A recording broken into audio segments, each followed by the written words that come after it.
It is a typical 34-degree winter morning on a weekday in February. At sunrise, you hear a tsunami warning with the time of arrival estimated to be 3 hours.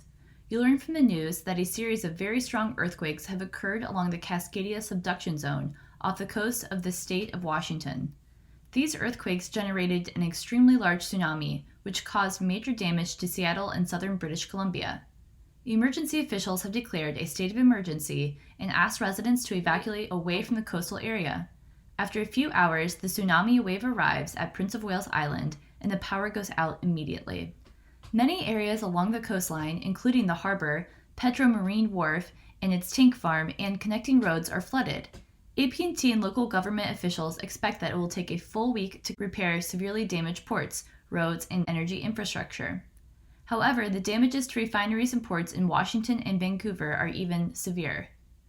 Fuel docks there and throughout the Pacific Northwest have been destroyed, and most ports in Western Canada, Washington, and Oregon are out of service. Refineries in Washington state have been damaged, reducing the availability of fuel throughout the region. AT&T and the government expect that it could take 1 full month, 30 days, before the debris is removed from all coastal locations, critical system components are replaced, diesel fuel is available, and power is restored to your business and most of Prince of Wales Island. The governments declare a state of emergency. The plan to evacuate all residents who have life-threatening medical conditions to nearby emergency shelters. Emergency responders tell you that they will begin to distribute basic supplies within the next day, including food, water, first aid supplies, flashlights, and batteries. As in the case of the previous scenario, AT&T will only be able to sustain critical public and private operations in a limited capacity until they get additional fuel.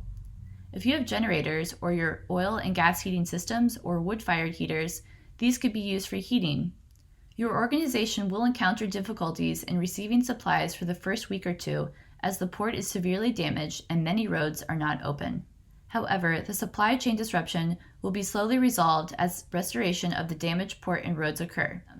If you cannot hook up your refrigerators and freezers to a generator, your perishable food might become unsafe to eat and need to be thrown out. Even if you have business interruption insurance, your losses may not be covered because earthquake and tsunami damage is often covered by a separate policy.